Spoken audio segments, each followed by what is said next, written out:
students, we must make sure that we don't leave this meeting until it is over. The other thing I want to tell you all is that we have an attendance for this workshop, which is, although this workshop is mandatory for us to join, so all of us have to give an attendance, and an attendance form will be floated during the workshop. So आप लोग इस बात का ध्यान दें बच्चों कि आप बिना अटेंडेंस के बिल्कुल भी ना जाएं, राइट? तो अटेंडेंस आपको देनी है. For that you must make sure that you are attached, you are a part of this workshop. All right. So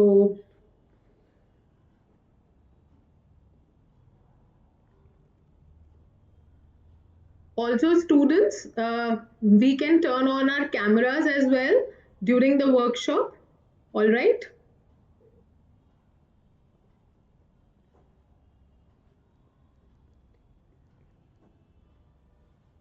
Sir, I think we can start now. It's 4:03, so we can begin if you are comfortable. Yes, yes, yes. Thank you, Dr. Sukhmani Gandhi ji. We can start now. Okay. All right.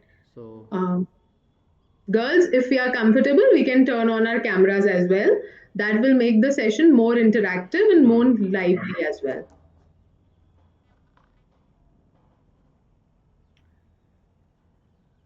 Good afternoon to all the respected faculty members, respected principal ma'am, and my dear students.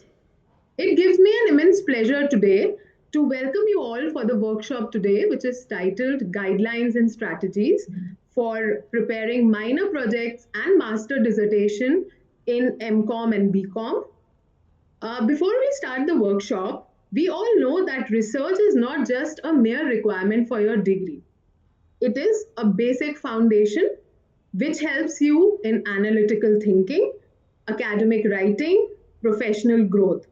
So, this workshop has been specially curated for you all today to simplify your research process, which is a mandatory part of your syllabus now. So, this workshop will remove all the confusions that all the students have during preparing their minor projects and master dissertations. So, the purpose of the workshop today is is to gain clarity on finding a meaningful and researchful topic for study, framing objectives, and how to go about the research methodology for your minor projects and master dissertation, and how to structure your chapters, and most importantly जो सबसे important part है हमारा referencing और plagiarism का. हमें अपने presentation पे भी work करना होता है जो इसका एक बहुत important part है. तो आइए हम अपना session शुरू करते हैं. Before that, I would like to introduce the speaker. For us, with this workshop, we have uh, Professor Vishal Sharma to guide us on this academic journey today. He is assistant professor and head with Pandit Deen Dayal Upadhyay Government Girls PG College, which is affiliated to Lucknow University. He has a strong academic background, multiple national level qualifications, several times UGC NET in various subjects. He has also continuously inspired various students to approach the research in a very confident and a clear way. So his expertise lies in commerce, management, finance, and research methodology, which makes him the best and the perfect resource person for today's workshop. So I now would like to, without wasting much time, would now request our esteemed speaker to please take over the session and enlighten us with his valuable insights. thank you, Dr. Sukhmani Gandhi madam, for this wonderful introduction. First of all, I would like to thank your principal, Professor Manjula Upadhyay madam, and senior faculty over here, and of course the HOD Arnima Banerjee madam for inviting me to this platform to help the student prepare their minor project and master dissertation. And definitely I'll be trying my best to share everything with the student that definitely will help to prepare you all your minor project and the master dissertation with very ease and comfort, right? So by the way, I'm Vishal Verma. It's not Sharma. I am sorry. That was I am Okay, sorry, sir. it's I all am right. sorry. I So, accept my apology, with the sir. permission I of our apologize. HOD, Anua ma'am, can we start the session, ma'am, for the students? Madam, Anua madam, I want your permission to start. Okay, so I think Uh, ma'am, acha I ma'am, think ma'am is ah, there. all right. Banerjee ma'am, Yes, sir yes, yes. wants to seek your ma'am permission. Is there Yes, yes please yes do start, sir. Thank you ma'am thank you so प्यारे बच्चों बहुत छोटे छोटे question से आज के session को start करेंगे and I will be sharing you right some of the instructions controller of examination and even the dean academics department of commerce right and some of the formats right a standard format that as a student you should all follow right to prepare your minor project or master dissertation file तो बच्चों सबसे पहले बात तो यही है कि एक बात आप मन में बैठा लीजिए कि माइनर प्रोजेक्ट या मास्टर डिस्sertation की फ़ाइल को बनाने में आपको कोई भी दिक्कत नहीं आने वाली है आप ये सोच लीजिए पहले ही मान लीजिए कि you can prepare it very easily right तो हमारे बहुत सारे बच्चे और हम सभी लोग उसी फील्ड में हम देख रहे हैं बच्चे गलती क्या करते हैं they take it so you know at starting so hard और वो क्या करते हैं एट द एंड इधर उधर से मटेरियल इकट्ठा करते हैं या कुछ भी करते हैं एज सच कि वो फिर वो उसको बना करके ऐसे जैसे तैसे सबमिट कर देते हैं so which is not good and I think being third year student and second year master student we should be aware about the things कि हमें कैसे करना है we should try to complete it as per given instruction right इससे हमें बहुत कुछ सीखने को मिलता है इसके अलावा you have very good professors with you all right Sukhmani Gandhi madam हैं अनुमा मैडम हैं राइट सो आप उनको अप्रोच करो जहाँ कहीं पे दिक्कत आए टेक देयर हेल्प और प्रिपेयर करो अच्छा एक चीज़ और आप लोग गलती क्या करते हो आप सोचते हो कि रिपोर्ट ऐसा बने कि बिल्कुल परफेक्ट दिखे राइट सबसे अच्छा बना दें या कुछ ऐसा बना दें कुछ ढूंढ के ले आए नया सा ऐसा नहीं करना होता है being third year BCom student हम आपसे एक्सपेक्ट करते हैं कि आप एक अच्छा सा प्रयास करें राइट उसमें नॉवेलिटी हो ऑनेस्टी हो आप खुद काम करें उसमें छोटी छोटी गलतियां होंगी we can ignore that right but आप क्या करते हो उसको अच्छा सा कहीं से कॉपी पेस्ट लेकर के फैंसी सा बना करके आप रख देते हो उसमें जो कंटेंट होता है इन terms of the methodology in terms of the application of research tool in terms of other ethical concerns वो आपको नहीं पता होता है जो आगे चल के आपको दिक्कत कर सकता है राइट खास करके अभी जब हमारी नई एजुकेशन पॉलिसी 2020 चल रही है so we all are primarily focusing on the right and good research right ethical research की बात करते हैं जहाँ पे हम कॉपी पेस्ट ना करें whatever we are contributing to the academic field वो फेयर हो नीट हो क्लीन हो कॉपी पेस्टेड ना हो राइट थोड़ा हम अच्छे से प्रयास करें तो आज के सेशन में आप सभी से मैं एक छोटा सा प्रॉमिस चाहूँगा जितने बच्चे जुड़ रहे हैं कि आप सभी आज प्रॉमिस करो जो कुछ भी हम सिखाएंगे आज उसके बाद आपके पास इतने अच्छे अच्छे प्रोफेसर्स हैं आप उनके पास जाएंगे स्वयं फाइल बनाएंगे और कहीं पे भी दिक्कत आएगी दोबारा बार बार अगर मुझे भी मौका मिला मेरी भी हेल्प की ज़रूरत पड़ेगी definitely I will be very happy to connect with you all और अच्छे से खुद से अपनी फाइल बनाएंगे किसी से बाहर से फ्रेंकली स्पीकिंग हम खरीद के या कॉपी पेस्ट करके नहीं लेकर के आएंगे so I am starting the session with this note okay all the best तो अब हम लोग सबसे पहले क्या करते हैं कि जो इंस्ट्रक्शन इशू किया है यूनिवर्सिटी ने उसको देखते हैं ठीक है so some of the letters are there I am sharing my screen और एक बार आप मैडम सुखमनी मैडम एक बार कंफर्म करना कि my screen is properly visible to the student और not Sure, sir, sure. okay 1 second is this visible please confirm Yes, sir. Although blurred, but okay little bit visible.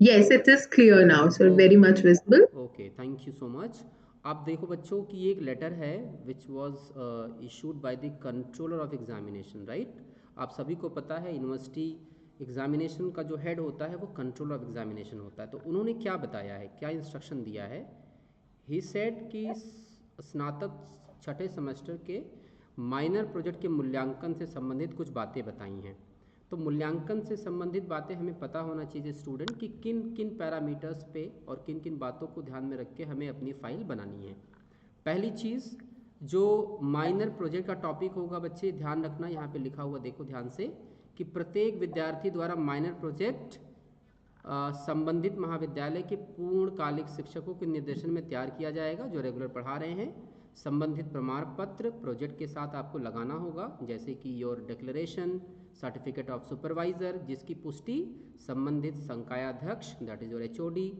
और विद्यालय महाविद्यालय के आपके प्रिंसिपल, राइट। अब यहाँ पे ये तो जो इंस्ट्रक्शन है जहाँ पे माइनर और मेजर सब्जेक्ट्स होते हैं, आप में मेजर माइनर सब्जेक्ट अगर है तो उसका भी ध्यान रखिएगा कि जो माइनर प्रोजेक्ट बच्चे बनेगा वो अनिवार्य रूप से मेजर 1 सब्जेक्ट में ही बनेगा। तो आप कभी भी माइनर में नहीं बनाएंगे, ठीक है। कभी भी आप कोई फाइल तैयार करते हैं, अगर कोई माइनर पेपर है तो दैट पर्टिकुलर सेमेस्टर में माइनर पे आप माइनर प्रोजेक्ट नहीं बनाएंगे। इसके अलावा क्लास ले रहे हैं, यस, नहीं अभी बात नहीं हो पाएगी। I am taking the session, please 1 second सुनिए, अभी मैं क्लास ले रहा हूँ, अभी बात नहीं हो पाएगी। 1 घंटे में पूरा बिजी हूँ कामनी मैम। ओके कामनी मैम, मैं 1 घंटे बिजी हूँ, मैं क्लास ले रहा हूँ लाइव। हाँ अरे मैं बिजी हूँ, आज सुबह लगाइए। अब आप प्रिंसिपल मैम से परमिशन लिया है मैंने, मैं क्लास ले रहा हूँ, please sorry for the disturbance. अभी ठीक है। सो बच्चे इस बात का ध्यान रखना। इसके अलावा एक क्वेश्चन आपका रहता है कि माइनर प्रोजेक्ट कितने पेजेस का होना चाहिए या मास्टर डिसर्टेशन कितने पेजेस का होना चाहिए। फिलहाल अभी मैं पूरा फोकस कर रहा हूँ माइनर प्रोजेक्ट के ऊपर। जब हम माइनर प्रोजेक्ट समझ लेंगे तो कुछ इंस्ट्रक्शन मैं स्पेशली पीजी के स्टूडेंट्स को भी दूंगा कि क्या डिफरेंस होता है मेजर माइनर प्रोजेक्ट में और मास्टर डिसर्टेशन में। तो सबसे पहली चीज़ ये है कि यहाँ पे लिखा हुआ है माइनर प्रोजेक्ट में न्यूनतम 60 पृष्ठ अवश्य रूप से होने चाहिए, मतलब 60 पेजेस होने चाहिए। अब यहाँ पे मैं एक चीज़ आपको ऐड ऑन कर दे रहा हूँ बच्चों कि ऐसा ज़रूरी नहीं है कि केवल 60 पेजेस ही हों, ये तो मिनिमम की बात हो रही है। As per your research topic जो भी आपको अलॉट हुआ है, उसका स्कोप आप स्टडी किया है, उसके हिसाब से आपका जो माइनर प्रोजेक्ट रिपोर्ट है वो 90 पेजेस का, 100 पेजेस का, 120 पेजेस का भी हो सकता है, राइट। लेकिन मेरे हिसाब से स्टैंडर्ड जो एक नंबर ऑफ पेजेस होने चाहिए उसमें 80-90 के आसपास, 100 के आसपास पेजेस हों, अगर आप थरो स्टडी करते हो, थरो प्रिपेयर करते हो विद अ गिवन इंस्ट्रक्शन। इसके अलावा जब भी आप माइनर प्रोजेक्ट बनाएंगे बच्चे, उसको A4 साइज़ के पेपर पे ही बनाएंगे, मतलब size of the minor project will be A4 size. और जो भी आप टेक्स्ट लिखेंगे उसका जो लाइन स्पेसिंग होगा वो 1.5 होगा। If you are preparing your report in English language तो it should be Times New Roman font, तो जो फॉन्ट है वो टाइम्स न्यू रोमन होना चाहिए। If you are preparing it in the Hindi you can use Kruti Dev 12 size font and margin आपका जो होगा चारों तरफ पेज का वो होगा 1, राइट। तो ये चीज़ ध्यान रखना है। इसके अलावा कई बार बच्चे कहते हैं, क्वेश्चन होता है ऐसा कि पहले पेज पे प्रिंट करना है या दूसरे पेज पे प्रिंट, सर आगे पीछे दोनों प्रिंट होना चाहिए। तो इस बात का ध्यान रखना है, दोनों तरफ प्रिंट होना चाहिए, राइट। एक तरफ हमें ब्लैंक पेज बिल्कुल भी नहीं छोड़ना है। साथ ही साथ जो भी चैप्टर्स हम कर रहे हैं, राइट, अपने माइनर प्रोजेक्ट के, वो सभी के पेज पर पेज नंबर पड़ा होना चाहिए। अभी डिस्कस भी करेंगे हम पूरा फॉर्मेट भी। इसके अलावा आपको ये बात अभी पता होगा कि जब हम लास्ट में रिसर्च जो भी वर्क करते हैं उसमें हम रेफरेंसेस भी देते हैं। तो जो भी बिब्लियोग्राफी हम यूज़ कर रहे हैं it should be in APA style, it should be in APA style, तो वो APA स्टाइल में ही होगा, ठीक है बच्चे। अब आप कहोगे सर APA स्टाइल कैसे लिखा जाता है, so there is very simple तरीका APA स्टाइल करने का, एंड वो भी मैं आपको बताऊंगा कि बिब्लियोग्राफी में APA स्टाइल कैसे लिखते हैं और किस तरीके से हम we can use the technology and other platform to get all the APA style references, right. अब यहाँ पे एक और इंस्ट्रक्शन है, राइट। सभी अभिलेखों का रिकॉर्ड जो है वो सॉफ्ट कॉपी में, भैया मैं क्लास ले रहा हूँ, थोड़ा शांति चाहिए, बता दीजिएगा। हम मैं क्लास ले रहा हूँ, मुझे थोड़ा शांति चाहिए, आई वॉन्ट थोड़ा शांति। ओके तो यहाँ पे ये बात कही गई है, तो आपके लिए नहीं है बच्चे, ये तो है आपके डिपार्टमेंट के लिए कि इसकी सॉफ्ट कॉपी या हार्ड कॉपी डिपार्टमेंट पे रखी जाएगी। इसके अलावा इसका वाह है, मतलब एक्सटर्नल इवैल्यूएशन होगा, बाहर से यूनिवर्सिटी की तरफ से आपको प्रोफेसर अलॉट होंगे, वो आएंगे और आपका मूल्यांकन करेंगे, दैट इज़ वाइवा लेंगे, ठीक है जी। तो ये तो लेटर हो गया कंट्रोल ऑफ एग्जामिनेशन का। अब देखते हैं क्या लेटर इशू किया है ओके, क्या लेटर इशू किया है हमारे डिपार्टमेंट डीन एकेडमिक्स ने, राइट? कॉमर्स डीन एकेडमिक्स ने क्या इंस्ट्रक्शन इशू किए हैं?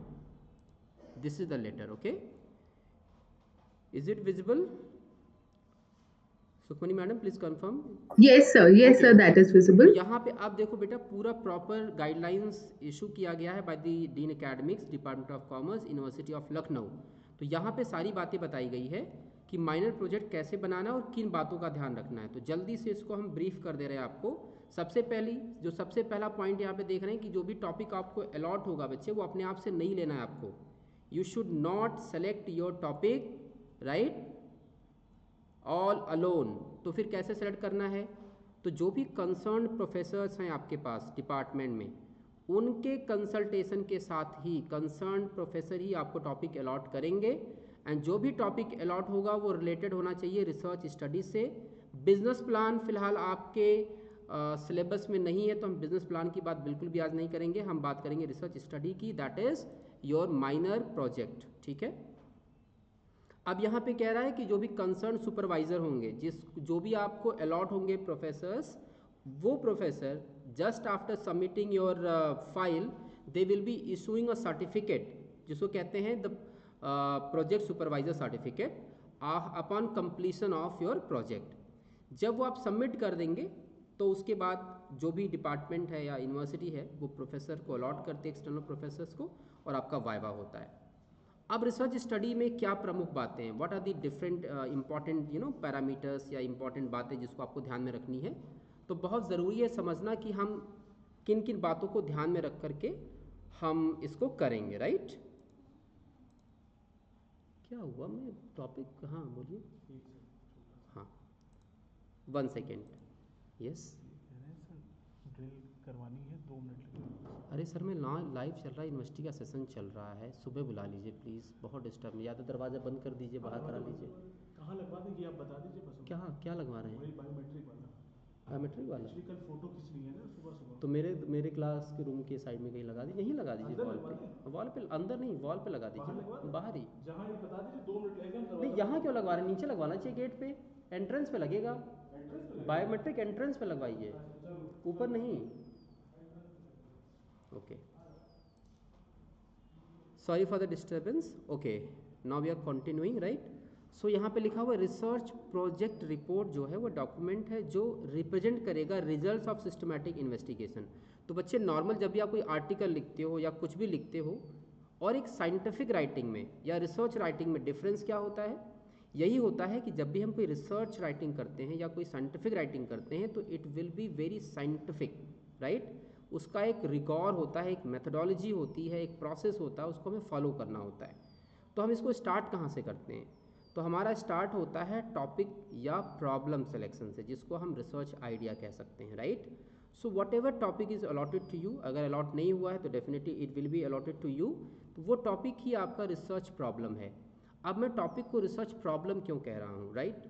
बिकॉज हमें we have to find out the solution or we have to find out the answers of some of the questions in terms of research question or research objective associated with your research topic allotted to you। जो भी आपको minor project का topic दिया गया बच्चों उससे कुछ ना कुछ रिसर्च क्वेश्चन या रिसर्च के ऑब्जेक्टिव जुड़े होंगे, उद्देश्य जुड़ा होगा, उन्हीं उद्देश्यों का आंसर हमें देना है, right? And how we will be answering through our research process, ठीक है, जो हम फॉलो करेंगे। अब जो भी प्रॉब्लम होगा उसको स्टडी या सिस्टमैटिक इन्वेस्टिगेशन कैसे करते हैं? Through data. और डेटा के 2 सोर्स होते हैं, everybody knows that, primary data and secondary data. Primary data को हम कह सकते हैं कि data which is not earlier used, we can say unused data, unpublished data. आपने कलेक्ट किया हो, किसी ने कलेक्ट किया हो, थर्ड पार्टी ने कलेक्ट किया हो, right? It is about use, जो फर्स्ट टाइम यूज होगा। तो अगर आप प्राइमरी डेटा पर काम करोगे बच्चे तो you have to collect data, right? तो आप क्वेश्चनर बना सकते हो, इंटरव्यू कंडक्ट कर सकते हो, right? You can do your case study, ऐसा कुछ करके, right? There are method to collect data through primary method, right? Primary data through their given method, right? इसके बाद है सेकेंडरी डेटा। सेकेंडरी डेटा को हम कह सकते हैं कि data sources available, right, in public domain और नॉट इन पब्लिक डोमेन। तो आप पर्सनली भी आप जा करके, कई बार ऐसे डेटा होते हैं जो पब्लिक डोमेन में नहीं होते हैं, डिफरेंट डिफरेंट डिपार्टमेंट्स हैं, वहाँ से आप डेटा पर्सनल एंड पे जा करके through authority letter you can collect. जो डेटा ऑलरेडी अवेलेबल है पब्लिक डोमेन पे, गूगल पे है, वेबसाइट पे है, गवर्नमेंट साइट्स पे है, you can use all those data to your study. That is what secondary data means, right. अब यहाँ पे 8 पॉइंट इंस्ट्रक्शन इशू किया गया है बाय द डीन एकेडमिक्स। वो क्या कहते हैं समझते हैं। सबसे पहली बात यह है कि जो भी आप टॉपिक सेलेक्ट करोगे रिसर्च का, वो research area in consultation with your concern teacher होना चाहिए। अब ऐसा नहीं है कि आप कॉमर्स के स्टूडेंट हैं और आप ऐसा कोई टॉपिक सेलेक्ट कर रहे हैं which is not related to commerce, like you are going to study the psychology of the student. So थोड़ा सा यहाँ पे ये जो इंक्लाइंडनेस है एरिया का, वो कहीं ना कहीं साइकोलॉजी की तरफ, एजुकेशन की तरफ चला जा रहा है, राइट। तो हमें ऐसे टॉपिक सेलेक्ट करने हैं which is related to our commerce subject. For example business, economics, taxation, right, business law, marketing हो गया आपका, एचआर हो गया, ऑर्गेनाइजेशनल बिहेवियर हो गया। It should be related to those areas, right, particularly you know as I mentioned, right? So and it is also important that the topic should be relevant, feasible और interesting to you। अब आप कहोगे sir interesting to you का मतलब है हम जो चाहें, जो हमें पसंद हो। No, it's not about your पसंद, it is about your the area of specialization you're looking for, right? Like कहते हैं ना कि मुझे अकाउंट्स बहुत पसंद है ना, I want to do more study in accounting, your high studies या फर्दर रिसर्च करना है, that is what your interest area is. It's not about your पसंद और नापसंद, ठीक है। अब बात करते हैं रेलेवेंसी की। तो relevancy that is whatever topic you are going to select, वो कहीं ना कहीं कोई वैल्यू एडिशन करे, मतलब something is new you have to find out, right. जब भी आप करो तो थोड़ा रेलेवेंट होना चाहिए टॉपिक ऐसा हो जो आसानी से किया जा सके। आपको पता है एक सेमेस्टर में आपको कंप्लीट करना है, in semester you getting around 2 months hardly. And I think as per my knowledge अभी जो डेट यूनिवर्सिटी ने दी है कि कंसर्न जो भी डिपार्टमेंट है वो जो भी माइनर प्रोजेक्ट है वो सबमिट करा लें अराउंड 31 मार्च। तो मार्च एंड तक at least you all have to prepare your files and submit it your department. जब आप अपने डिपार्टमेंट उसको सबमिट करोगे तो कंसर्न प्रोफेसर डेफिनेटली उसको एक बार रीचेक करेंगे, राइट, उसकी क्वालिटी कैसी है, इन टर्म्स ऑफ ग्रामेटिकल एरर है कि नहीं है, या प्लैगरिज्म वगैरह, वो सारा चेक करेंगे। Then they will be issuing the certificate, supervisor certificate. तो you all have to keep in mind कि हमें 2 महीने में, 2.5 महीने में पूरा प्रिपेयर करके रेडी रहना है। It's not a big task, right, आसानी से आप कर सकते हो। तो फिजिबल का मतलब ये टॉपिक ऐसा लीजिए जिसका स्कोप बहुत लिमिटेड हो। अब ऐसा नहीं कि आपने कोई स्टडी लिया जिसमें आप 5,000 लोगों पे स्टडी कर रहे हो, like your respondent size is 5,000 student, तो अब आप ढूंढते रह जाओगे, इधर उधर इधर उधर टाइम निकल जाएगा। तो you can confined your scope of study to a very limited number of participant और sample size, right, like 100 student, 50 student. And बहुत सारे ऐसे रिलेवेंट या रिलेटेड टॉपिक होते हैं जो आप अपने क्लास के स्टूडेंट को as a participant, right, respondent use कर सकते हो अपने रिसर्च में। इट इज़ नॉट ऐसा नहीं है कि आप अपने जो भी आप जिस कॉलेज में पढ़ रहे हो वहाँ के जो स्टूडेंट हैं, प्रोफेसर्स हैं, if they can answer some of the question to your research area, आप उनसे भी डेटा कलेक्ट कर सकते हो and use your you can use in your minor project. अब पहली बात ये होगी कि टॉपिक सिलेक्शन की। दूसरा इंपॉर्टेंट बात यह है कि you have to conduct literature review. तो सबसे पहले बात आता है सर लिटरेचर रिव्यू क्या है। तो review is different word and literature is different word. Review का मतलब होता है सिस्टमैटिक स्टडी। अब लिटरेचर का मतलब क्या है, लिटरेचर का मतलब है अवेलेबल जो भी स्टडी है, right, which is already being published, conducted. तो आप जो भी टॉपिक लोगे बच्चे, जो भी रिसर्च टॉपिक अलॉट किया जाएगा टू यू, जो भी आपको माइनर प्रोजेक्ट का टॉपिक दिया गया, उस पर ऑलरेडी बहुत सारे रिसर्च हो रखे हैं, राइट, आप कोई नए नहीं हैं, you are not the first to start studying, right. तो इसका मतलब आपके बहुत सारा डेटा ऑलरेडी अवेलेबल है। तो you have to go through already publish research papers, research articles, editorials, books, right, journals, chapters. तो you will be get to know कि भाई उन्होंने रिसर्च कैसे किया, क्या मेथड फॉलो किया, राइट, उनका थॉट प्रोसेस क्या था, उन्होंने कौन सी रिसर्च मेथडोलॉजी लगाई, टूल टेक्निक कैसे लगाया, उन्होंने कितना सैम्पल साइज रखा, उन्होंने किस तरीके से स्टडी कंडक्ट किया, उनका लिटरेचर मतलब उन्होंने किस प्रकार के लिटरेचर का यूज़ किया, किस फॉर्मेट पे बनाया, So literature review will definitely give a good idea that how you will prepare your file या report, right? And even you can frame your objectives, right? And research gap also. अब research gap क्या है बच्चे? जब भी आप कोई related topic आपको अलॉट होता है तो ये भी ध्यान रखना है कि जब भी कोई आप ऑब्जेक्टिव फ्रेम करो तो एज इट इज़ ना हो कि कोई पहले से रिसर्च कंडक्ट हो रखा है और आप उसी को सिंपली रिप्लिकेट कर रहे हो, राइट? तो ऐसा कुछ नहीं होगा। तो जब भी आप कुछ लिटरेचर रिव्यू करें तो यू शुड फाइंड आउट कि उनका क्या ऑब्जेक्टिव था, क्या मेथडोलॉजी था, क्या सैम्पल साइज था, क्या स्कोप ऑफ स्टडी था, कितने लोगों पे स्टडी किया, कैसे किया, राइट? तो उसके हिसाब से आप अपना नया कुछ फ्रेम करो, राइट, जो वैल्यू ऐड करेगा टू योर स्टडी। अब इसमें भी आपको बहुत ज़्यादा मेहनत करने की जरूरत नहीं है। आप लिटरेचर रिव्यू करो, फाइंड आउट करो, discuss with your professor, they will definitely help you to identify the research gap और ऑब्जेक्टिव फ्रेमिंग में वो हेल्प करेंगे, राइट? अब आते हैं फॉर्मुलेशन ऑफ रिसर्च क्वेश्चन या हाइपोथेसिस। तो माइनर प्रोजेक्ट में बहुत ज़्यादा रिगोरस, बहुत ज़्यादा कॉम्प्लिकेटेड हाइपोथेसिस या रिसर्च क्वेश्चन बनाने की ज़रूरत नहीं पड़ती है, इस बात का आप ध्यान रखेंगे।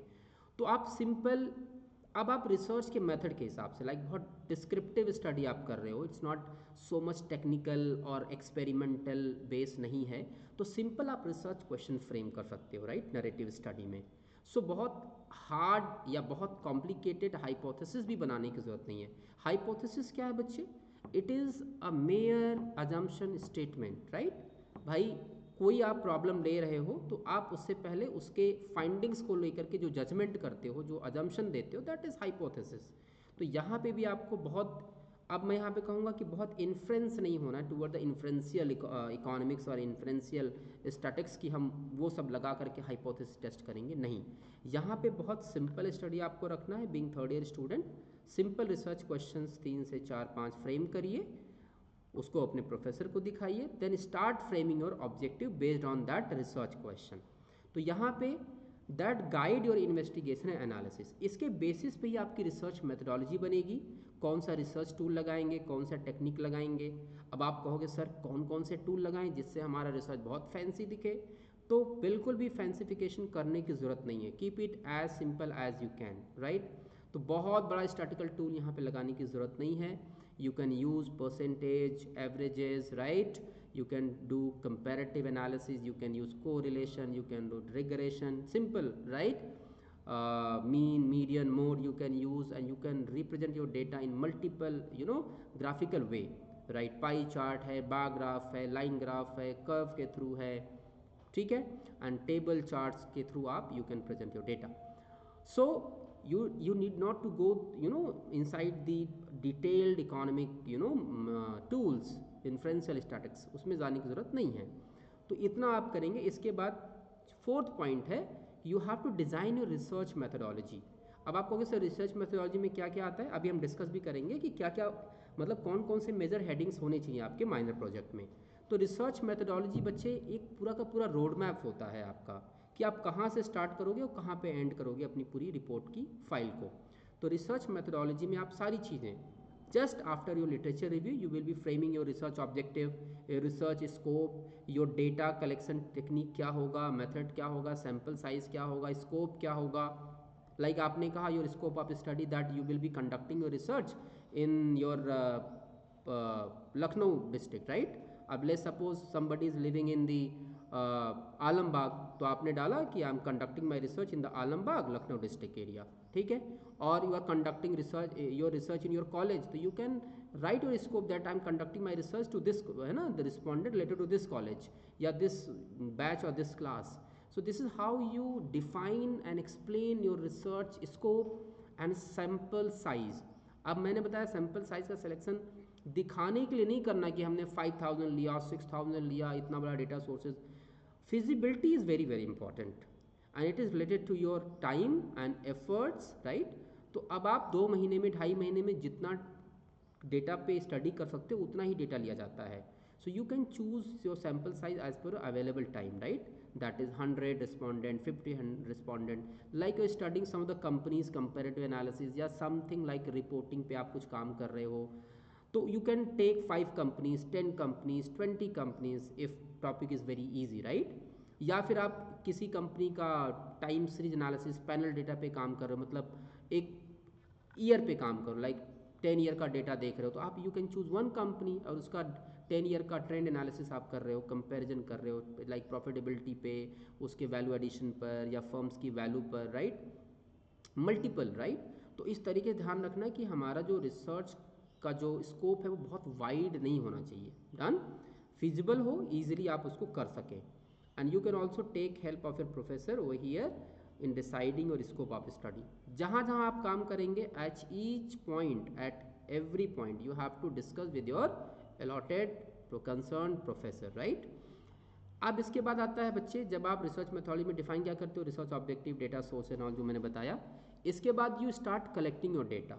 If it is primary then you have to collect data through your questionnaire, schedule और इंटरव्यू, और you if you are collecting data through the observation, like case study कर रहे हैं, right. So you should document all the things. जहाँ कहीं भी जा रहे हो you can collect photographs, you can collect the documents जो आप फिल करा रहे हो, it should be properly signed. इससे क्या होगा, originality, authenticity, validity of your research report will be very high, और उस पर कोई क्रॉस क्वेश्चन नहीं करेगा। अगर आप ऐसा करते हो तो बहुत सारी चीज़ें स्टार्टिंग से ही, जो प्लेगरिज्म की बात हम लोग कर रहे थे, जो एथिकल कंसर्न की बात कर रहे थे, वो स्टार्टिंग से ही हट जाएगा, ख़त्म हो जाएगा, and it will be very easy for you. और आप बहुत सारी चीज़ें सीख भी पाओगे when you are connected to the data collection process. बहुत सारे क्वेश्चंस के आंसर्स आपको वहीं पे मिलने शुरू हो जाते हैं। And once you analyse your data, analysis of data using appropriate tool and technique. अब आप कहोगे sir what is appropriate tool and technique, whatever objective that you framed, उन ऑब्जेक्टिव के आंसर्स जिस भी टूल से आपको मिल सकते हैं, लाइक कंपैरिजन है, you can compare it through like averages के थ्रू, परसेंटेज के थ्रू, चेंज के थ्रू, राइट। अगर उसमें और है कंपैरिजन का, कोरिलेशन निकालना है, रिग्रेशन निकालना है, राइट, मीन मीडियन मोड निकालना है, सिंपल, इतना आराम से आप एप्रोप्रिएट टूल आप यूज कर सकते हो, and you can analyse your data properly. It's very important to understand which tool to apply, right, कहाँ पे कौन सा टूल लगाना है। और सिंपल कॉपी पेस्ट तो बिल्कुल भी नहीं करना है कहीं से भी, कि आपने कोई फाइल देखी, वहाँ पे डाटा ऐसे था, उन्होंने ये लगाया तो हमने भी ये लगा दिया। No, as per requirement of your research objective, your research question, you should discuss with your professor, and with their approval and discussion, consultation, you apply and calculate the your findings। Analysis करने के बाद एक बार cross check कराइए, then write in your report, और आप उसको साथ साथ फिर आप लिखते जाइए, and present it in different graphical manner, like chart में, टेबल ग्राफ में, राइट, बार ग्राफ में, लाइन ग्राफ में, राइट, कर्व के माध्यम से, ओजाई, मतलब whatever the curve are available there, you can design it as per your understanding. Then आता है इंटरप्रिटेशन एंड डिस्कशन। रिजल्ट आपका मिल गया है, अब आपको इंटरप्रेट करना है, right, you have to discuss it as per the research question and objective that you already framed, कि उसका आंसर आपको मिला कि नहीं मिला, what you have find out, क्या मिला आपको, जो ऑब्जेक्टिव बनाया था आपने वो पूरा हुआ कि नहीं हुआ। लाइक अच्छा, आप यहाँ पे ऑब्जेक्टिव कहोगे सर ऑब्जेक्टिव कैसे होनी चाहिए, it should be very simple objective, बहुत स्ट्रांग या बहुत कॉम्प्लिकेटेड ऑब्जेक्टिव यहाँ पे, खास करके यूजी पे आप पहली बार रिसर्च करने जा रहे हो तो यहाँ बहुत स्ट्रांग या कॉम्प्लिकेटेड ऑब्जेक्टिव स्टेटमेंट नहीं बनाने हैं, simple, to understand, to explain, to make aware, simple, right. You want to understand the phenomena that you want to study, you want to compare it, I want to compare, and I want to find out this, that is why we are studying this। so simple objective statement इस तरीके से आप बनाएंगे जो कि बहुत easy to understand होगा from your part, right, क्योंकि प्रोफेसर्स तो ऑलरेडी वेल इक्विप्ड है रिसर्च से, दे डेफिनेटली विल अंडरस्टैंड। लेकिन अगर आप अननेसेसरी कोई कॉम्प्लिकेटेड स्टेटमेंट बनाओगे तो आप उसका इंटरप्रिटेशन और डिस्कशन लिख तो लोगे आप विद द हेल्प, बट आप एक्सप्लेन नहीं कर पाओगे बच्चे। So keep it as simple as you can, right. Now जब आप डिस्कस करोगे रिजल्ट को, मैंने आपको बताया ना, with the relation to your research question, जो भी आप रिसर्च क्वेश्चन फ्रेम करोगे ना उससे रिलेटेड होना चाहिए, that ultimately turn into research objectives, ठीक है। इसके बाद लास्ट में क्या लिखोगे आप, कंक्लूजन, राइट। आपने जो भी काम किया 2 महीने 2.5 महीने, उसमें फिर आप एंड में एक समरी इन टर्म्स कंक्लूजन लिखते हैं, and you give also recommendations, future में कुछ और काम करेंगे तो इस पर और क्या क्या वैल्यू एडिशन हो सकता है, आगे चल के आने वाले और लोग स्टूडेंट्स काम करेंगे, तो some of the suggestion, some of the recommendation you can also write at the end of your research, right? And it is also very important to point out limitation. What are limitations? Limitations are basically those important points जो basically आपको point out कर देना चाहिए, जिससे कि ये पता चले कि जो आपकी स्टडी है which is very very limited, right? Limitation is basically your study is limited, that is why there is limitation. आपने ये स्टडी इतने लोगों पे किया है, मे बी आप 200 लोगों पे करते तो उसका रिजल्ट कुछ और होता. Yes, it is limitation. आपने स्टडी लखनऊ के किसी छोटे पर्टिकुलर रीजन पे किया है, मे बी ये 2-3 डिस्ट्रिक्ट में स्टडी होता तो हो सकता है उसका रिजल्ट कुछ और हो जाए, राइट? आपने जो सैम्पल साइज लिया है 50 स्टूडेंट पे स्टडी किया है, मे बी ये स्टूडेंट की संख्या अगर हम 500 कर दे तो रिजल्ट जो आपका निकल के आया हो सकता है वो डिफरेंट हो जाए. So these are the limitations you have to write in terms of your sample size, in terms of the scope of study, in terms of the time frame also. Like आपने किसी company का जो financial performance है वो पिछले 5 साल का study किया, and you say that the financial performance of this company is very poor. May be आप अगर टाइम फ्रेम को 10 साल बढ़ा दो, मे बी वो ट्रेंड आपको दिखा देगी तो financial performance of this company is very good. पिछले सालों से कंपनी ने काफ़ी प्रोग्रेस किया है, पिछले कुछ सालों में भले ही डाउनफॉल हुआ, बट अगर हम ओवरऑल एवरेजिंग देखें तो इट्स इज़ वेरी गुड. तो इस तरीके की लिमिटेशन देखने को मिलती हैं. So with consultation with your professors, definitely जब आप लिमिटेशन लिखें तो आप उनको एक बार ज़रूर दिखा दें, and it is very important to write, and it will give value to your research report. Okay, and finally अब बात आती है रिसर्च रिपोर्ट में क्या क्या फॉर्मेट और स्टाइल जो हमने होना चाहिए, क्या क्या इंपॉर्टेंट सेक्शन होना चाहिए. हालांकि अभी मैं आपको एक फॉर्मेट भी दिखाऊंगा जो मैंने खुद प्रिपेयर किया है अपने बच्चों के लिए, and definitely I will be sharing with doctor Sukhmani Gandhi madam, वो आपको शेयर भी कर देंगी. It will definitely help you to prepare, और एक स्टैंडर्डाइज हो जाएगा, सभी बच्चे एक ही फॉर्मेट पे बनाएंगे तो एक स्टैंडर्ड दिखेगा कि आपने, अब किसी बच्चे का कोई पर्टिकुलर टेक्स्ट इधर जा रहा है उधर जा रहा है, किसी ने लोगो उधर लगा दिया, ऊपर कर दिया, नीचे कर दिया, टाइटल नीचे कर दिया, आपके गाइड का नाम इधर कर दिया उधर कर दिया. These are the concerns, problems every time we faces, right? तो हम क्या करते हैं एज अ फैकल्टी, हम एक प्रॉपर स्टैंडर्ड फॉर्मेट आपको शेयर करते हैं, एंड डेफिनेटली मैडम भी आपको गाइड कर रही होंगी, but I from my part as a value addition to this session I will be sharing with you, तो आप उसको भी देखिएगा. आगे बढ़ते हैं. तो यहाँ पे कह रहा है क्या क्या इंपॉर्टेंट सेक्शन होता है. तो सबसे पहला होता है टाइटल पेज, वेरी इंपॉर्टेंट. कहते हैं कि first impression is the last impression. यहाँ पे आपको बहुत बड़ा रिसर्चर तो बनना नहीं है कि आप इसके बाद आपको कोई रिसर्च की बहुत बड़ी डिग्री मिल जाएगी. It is a graduation degree. तो अब कोई बाहर से आ रहा है प्रोफेसर, तो आपको उसको इम्प्रेस करना है कि जो भी वाइवा लेने आए तो वो आपको अच्छे से अच्छा नंबर दे, राइट? सब लोग चाहते हैं कि भाई 100 मार्क्स का तो मुझे 100 मार्क्स दे करके जाए प्रोफेसर, लेकिन वो कैसे देगा 100 मार्क्स? कोई आपको 50 देता है, कोई 55 देता है, कोई 60 देता है, कोई 70 देता है, किसी को 80 मार्क्स मिल जाते हैं, 85 मिल जाते हैं. सो दैट मीन्स हम परफेक्शन को अचीव, मतलब there is something to improve. तो फिलहाल हम कितना बेहतर कर सकते हैं. तो पहला इंप्रेशन हम टाइटल पेज से डाल सकते हैं कि जो प्रोफेसर आपकी फाइल देख रहा है, चेक कर रहा है, आपसे क्वेश्चन कर रहा है, आपका जो टाइटल पेज है वेल प्रिपेयर्ड, वेल प्रेजेंटेड होना चाहिए, वेल मेंटेन्ड होना चाहिए. जो भी चीज़ जहाँ अप्रोप्रिएट जगह पे होना चाहिए वहाँ पे रखिए उसको. It will definitely improve your markings, right? इसके अलावा एक्नॉलेजमेंट, इसके अलावा आपका डिक्लेरेशन होता है, एक डिक्लेरेशन भी रहेगा, and certificate of the supervisor. और ध्यान रखो बच्चों, सर्टिफिकेट ऑफ सुपरवाइज़र तभी आपको मिलेगा जब आप इन सभी बातों का ध्यान रखेंगे. अदरवाइज अगर इसका ध्यान नहीं रखेंगे तो डेफिनेटली आपका ईयर रिपीट भी हो सकता है.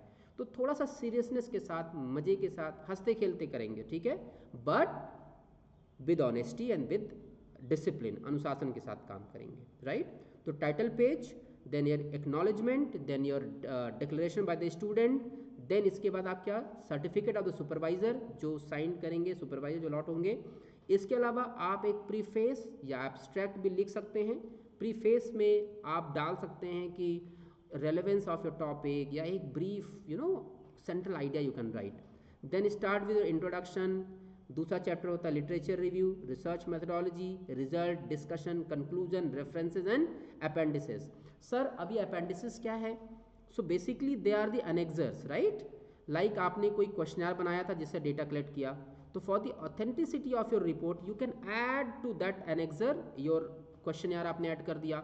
लेट्स सपोज आप कहीं फील्ड में रिसर्च करने गए या कहीं पे आपने जा करके रिसर्च किया, आपने कुछ फोटोग्राफ कैप्चर किया, आप किसी मॉल में गए, किसी शॉप पे कोई रिसर्च किया, आपने डॉक्यूमेंट करते यू नो आपने उसको फोटो कैप्चर किया, वो photographs for the authenticity for the validity of your research work आप लास्ट में प्रिंट करके पेज में लगा सकते हैं।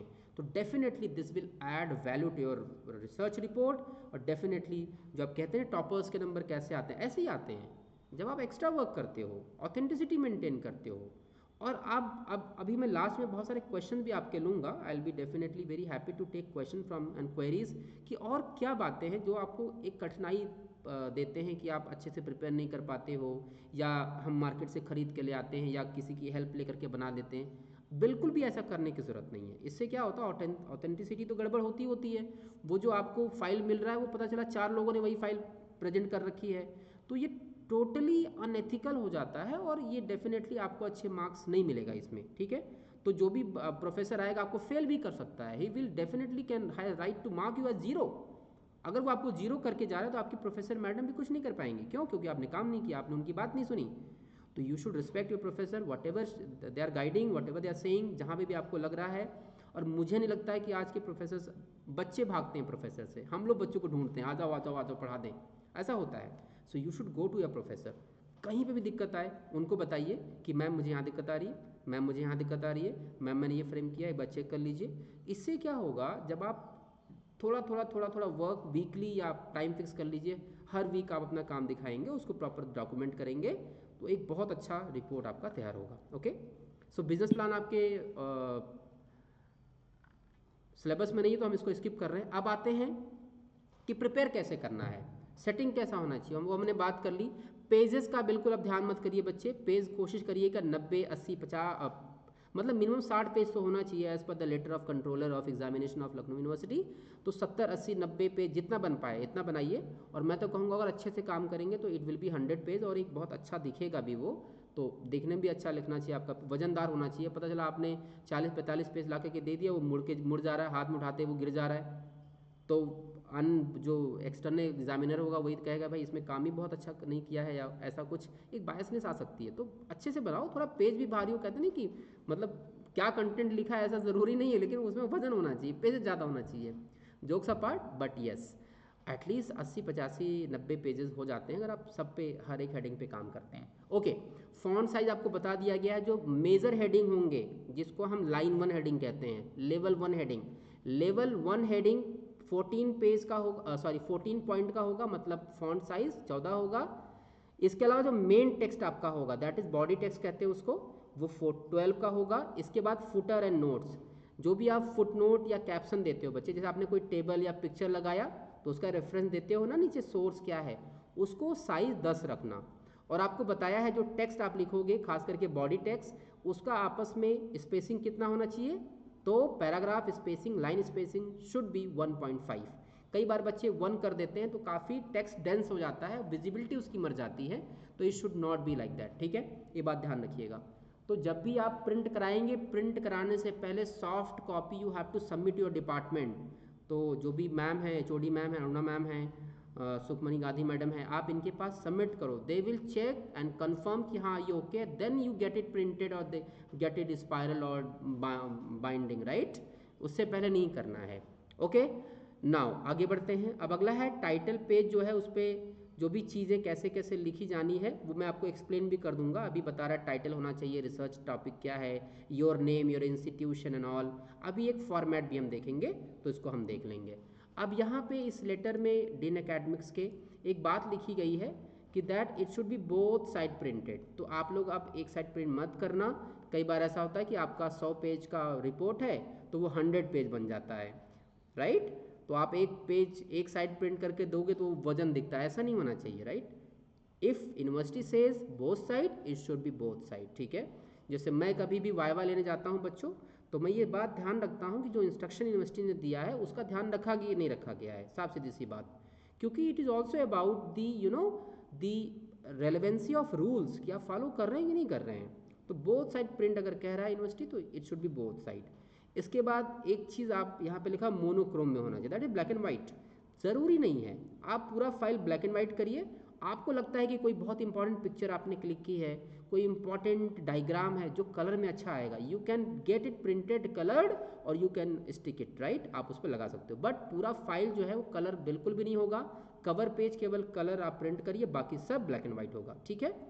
अब यहाँ पे एक बात है, report should be spiral bound, तो माइनर प्रोजेक्ट में स्पाइरल बाउंड चलता है। अब आप यहाँ पे ये भी है कि सर स्पाइरल बाउंड ही कराना है, अगर हम हार्ड बाउंड करा लें तो दैट इज, अगर उसको हम एक होता नहीं है ब्लैक वाला जो प्रॉपर वेल पैक्ड होता है, हार्ड बाउंड करा लें तो क्या वो गलत हो जाएगा? गलत बिल्कुल नहीं होगा, आप हार्ड बाउंड भी करा सकते हो, बट यहाँ पे कहा गया स्पाइरल चलेगा। लेकिन for the master dissertation, master thesis, PG वाले बच्चों के लिए it is compulsory to get it hard bounded, right, spiral bound नहीं चलेगा। स्पाइरल मतलब समझते हो, जो प्लास्टिक वाली छोटे छोटे छल्ले वाली होती है ना, वो वाली स्पाइरल बाउंडिंग, जिसमें पेजेस छेद करके उसमें लगा देते हैं, वो नहीं चलेगा, माइनर प्रोजेक्ट में चलेगा। लेकिन आप हार्ड बाउंड भी करा सकते हो, इससे क्या होगा, आपके फाइल की लाइफ बढ़ जाती है। दो पार्ट में बनता है, एक देखो, एक तो हमेशा डिपार्टमेंट में हमारे पास रहता ही रहता है, जब कभी यूनिवर्सिटी मांगती है तो यूनिवर्सिटी को भी हमें सबमिट करना होता है, तो एटलीस्ट दो उसमें प्रिपेयर करिएगा, और इसको आप स्पाइरल भी करा सकते हो और हार्ड बाउंड भी करा सकते हो, जैसा भी आपके प्रोफेसर आपको गाइड करेंगे आप उसको फॉलो करोगे, ठीक है बच्चे। तो हम लोगों ने अब रूल्स पढ़ लिए, राइट, अब थोड़ा सा फॉर्मेट देखते हैं, पूरा फॉर्मेट, ठीक है। तो पहले एक बार एक छोटी सी पीपीटी हमने बनाई है, उस पीपीटी को हम लोग डिस्कस करते हैं, ठीक है।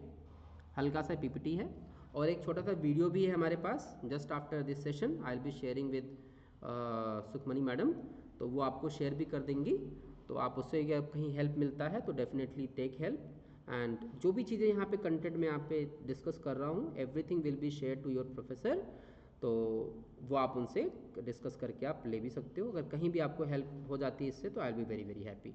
सो let's discuss some of the more important points, इस पीपीटी में क्या क्या, हालांकि सारी जो बातें मुख्य बातें थी वो लेटर्स से बड़े आसानी से हमें समझ में आ गई। सो यहाँ पे कुछ चीज़ें जो हम डिस्कस कर लेते हैं। सो पहली बात ध्यान रखना बेटा, it is compulsory for UG 6 semester student, right. अब माइनर प्रोजेक्ट है यूजी के लिए, मास्टर डेजर्टेशन है पीजी स्टूडेंट्स के लिए, राइट। तो पीजी स्टूडेंट मास्टर डेजर्टेशन बनाएंगे, फॉर्मेट लगभग वैसे ही होता है, लेंथ में, रिगोरसनेस में, फिजिबिलिटी स्टडी में, स्कोप में थोड़ा सा डिफरेंस आ जाता है, राइट। ओके, सो पूरा का पूरा ओवरऑल फॉर्मेट कैसा होता है, तो फॉर्मेट ऑफ द रिपोर्ट कैसा होना चाहिए।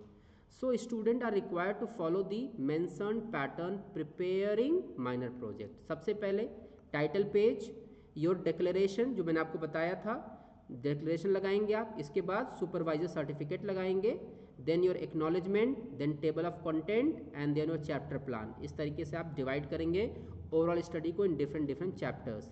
एक स्टैंडर्ड फॉर्मेट भी मैं आपको भेजूंगा जिसमें ये चैप्टराइजेशन किया गया है, अभी मैं आपको दिखाऊंगा, तो you can modify it as per your requirement and the your research title and research area problem. But जो स्टैंडर्ड चैप्टर्स हैं लगभग ऐसे ही होते हैं, लाइक चैप्टर 1 इंट्रोडक्शन, इसमें कई सारी चीज़ें सब हेडिंग सब चैप्टर आप डाल सकते हैं, your literature review, you can frame some of the sub chapters, then your research methodology, where research design। अच्छा एक चीज़ बताना भूल गया मैं, व्हाट रिसर्च डिज़ाइन, अब इसके भी बहुत डेप्थ में नहीं आपको नहीं जाना, but basically research design, research करने के कई तरीके होते हैं, research design is a blue print of your conducting the research. तो मेरली 3 या 4 प्रकार के रिसर्च डिज़ाइंस होते हैं, लाइक डिस्क्रिप्टिव हो गया, एक्सप्लोरेटरी हो गया और एक्सपेरिमेंटल हो गया। जब आप क्लास में बैठोगे डेफिनेटली आपके प्रोफेसर को समझाएंगे भी कि डिफरेंस क्या है, बट हम बहुत ज़्यादा एक्सपेरिमेंटल स्टडी की तरफ नहीं जाएंगे इन your minor project, it is simple exploratory nature और डिस्क्रिप्टिव रिसर्च।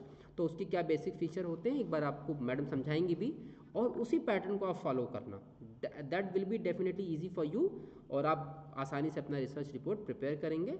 और सब जो हमारा टारगेट है कि to score very good marks, right, 80+ marks आपको मिले उसमें, my best wishes to you all. तो इसको फॉलो करना पड़ेगा, राइट। अब रिसर्च मेथोडोलॉजी में your methodology for data collection, your statical tool, right, analysis tool, your sample size, your scope of study, these all are the things will be mentioned in the research methodology. Then your analysis of data and interpretation, and you at the end you will be writing your summary and conclusion, then your references and appendices, right, and excerpts, right. So this is the standard format that we already had discussed. आगे बढ़ते हैं। अब arrangement कैसे करोगे content का, this is the arrangement, मतलब जब बनाओगे फाइल में तो किस तरीके से होना चाहिए। सबसे पहले क्या होगा, title page, then you should add your, you can add your acknowledgement just after your title page, या आप डिक्लेरेशन भी रख सकते हो, उसमें कोई दिक्कत नहीं है। Then your supervisor certificate, then your acknowledgement, then table of content, and just after table of content you start writing your content as chapter, chapter 1, chapter 2, chapter 3, chapter 4, chapter 5, chapter 6। There may be 5 to 6 chapters, right. लेकिन ऐसा भी नहीं कि आपने 10 15 chapter बना दिए, हर heading एक chapter नहीं होता है। Chapter is your major, you know, जो भी हेड है उसके हेडिंग, उसके नीचे आप सब हेडिंग्स जोड़ते चले जाएंगे, राइट। इसके बाद अगर आपने कोई टेबल यूज़ किया है, eight the last, eight the and you can give your list of tables. कोई इंपॉर्टेंट फिगर आपने यूज़ किया, you can add your list of figures, references with page number. इसके अलावा कोई इंपॉर्टेंट सिंबल यूज़ किया है, एब्रीवेशंस यूज़ किए हैं, या कोई नोमेक्लेचर यूज़ किया है, लाइक आपने यूज़ कर दिया SSL। So what is SSL, एक कॉमन व्यक्ति को क्या पता लगे SSL क्या है। So you have to give at the end abbreviation nomenclature, like security, safety security layer, आप इसका मतलब है। सो इस तरीके से आपको बताना पड़ेगा, ठीक है। Then appendices and reference, appendices last में रखना, उसके पहले आप रखना रेफरेंसेस। अभी मैं स्टैंडर्ड फॉर्मेट आपको शेयर भी करूंगा। So these are the arrangement of content, right, it is very important. तो जब भी कोई सुपरवाइजर आपका चेक करेगा, एक्सटर्नल इंटरनल, तो सिस्टमेटिक होना चाहिए। अब ऐसा नहीं कि आपने सबसे पहले लगा दिया सुपरवाइजर सर्टिफिकेट, टाइटल पेज आपने डाल दिया लास्ट में, तो ऐसा होगा क्या। वही बात हो गई ना कि हमने शर्ट को पैंट में पहन, पैंट को सर पे हाथ में पहन लिया और शर्ट को पैर में पहन लिया, और हाथ में शूज़ पहन लिए। ऐसा तो करते नहीं हम लोग। ग्लव्स है तो ग्लव्स हाथ में पहनेंगे, राइट। हमारे सैंडल है तो उसको पैर में पहनेंगे। तो यही भी चीज़ होती है, राइट। कंटेंट का अरेंजमेंट यही चीज़ होती है कि आपको अप्रोप्रिएट जगह पे चीज़ रखनी है। ओके, अब आता है बच्चे, रेफरेंसिंग की बात आती है ना, बिब्लियोग्राफी कैसे करेंगे। तो क्या क्या चीज़ें होती हैं, बुक्स, आर्टिकल, वेबसाइट, मोस्टली यही आप यूज़ करते हैं एज ए स्टूडेंट। हालांकि बहुत सारी चीज़ें हो सकती हैं, but as a student of BCom और MCom बहुत ज़्यादा, राइट, चीज़ें लाइक केस स्टडी भी होता है, उसको कैसे दिखाते हैं, लाइक न्यूज़पेपर भी आर्टिकल होता है, न्यूज़पेपर आर्टिकल भी दिखाते हैं। So there are different different methodology and technique to mention, right. अब इसको कहते हैं हम लोग रेफरेंसेस। तो बुक्स है तो कैसे दिखाएंगे, आर्टिकल कैसे दिखाएंगे, वेबसाइट इस तरीके से आप दिखा सकते हैं। अब आप कहते हैं रेफरेंसिंग स्टाइल कौन सा फॉलो करना है, तो यूनिवर्सिटी ऑफ लखनऊ ने कहा है APA style, American psychological association, एक एसोसिएशन है, उसने सजेस्ट किया है, ठीक है, दे सजेस्टेड, तो उसी को आपको फॉलो करना है। तो आप कहोगे सर अब कैसे देखेंगे APA कैसे होता है। अभी मैं आपको ले चलता हूँ गूगल के ऊपर, विल शो यू कि कैसे आप APA स्टाइल निकाल सकते हो। ये गूगल स्कॉलर है, Google scholar is all the research public domain में लिस्ट होते हैं गूगल स्कॉलर पर। तो एक बार अभी गूगल स्कॉलर पे चलेंगे भी, तो जब भी कोई टॉपिक आपने गूगल स्कॉलर पे सर्च किया, ले सपोज आपने मार्केटिंग स्ट्रेटजी पे सर्च किया, तो वहाँ बहुत सारे लिस्ट आ जाएंगे। तो आप उसको ईयर के हिसाब से भी लिस्ट आउट कर सकते हो, डेट के हिसाब से, आर्टिकल चाहिए कि क्या आर्टिकल चाहिए, कि मोनोग्राम चाहिए, कि या बुक चाहिए, या रिसर्च आर्टिकल चाहिए, जर्नल पेपर चाहिए, या एडिटेड बुक का पेपर चाहिए, ये सब यहाँ से आप टाइप में उसको आप सॉर्ट कर सकते हो, उसके बाद लिस्ट आ जाएगी। तो जो भी लाइक ये आर्टिकल आपके सामने है, इसको साइट करना है, तो आप देखो यहाँ पे साइट लिखा हुआ है, लिखा हुआ साइट, एवरीवन कैन सी ना साइट। जैसे ही साइट पे क्लिक करोगे, this box will be open, ये बॉक्स ओपन हो जाएगा इस तरीके से, सबको दिख रहा होगा। आप यहाँ पे देखो APA स्टाइल का रेफरेंस पड़ा हुआ है, आप सिंपल इस APA स्टाइल को कॉपी कर लो। APA स्टाइल में होता क्या है, सबसे पहले आपका ऑथर के नेम आ जाते हैं, देन ईयर ऑफ पब्लिकेशन आता है, देन आपका आता है जर्नल का नेम जिसमें छपा हुआ है आपका, पेज नंबर, उसका एडिशन एंड पेज नंबर। तो ये स्टाइल है राइटिंग का, जिसको हम कह सकते हैं APA स्टाइल ऑफ रेफरेंसिंग। तो इस तरीके से आप गूगल की हेल्प से बहुत सारे रिसर्च आर्टिकल्स के जब आप अपने रेफरेंसेस में ऐड कर रहे हो, अगर बुक है तो बुक का भी मिल जाएगा, बुक का भी APA स्टाइल मिल जाएगा, अगर वो एक न्यूज़ आर्टिकल है, अगर वो पब्लिश है तो वो भी आपको दिख जाएगा। तो यहीं से आप आसानी से उठा सकते हो।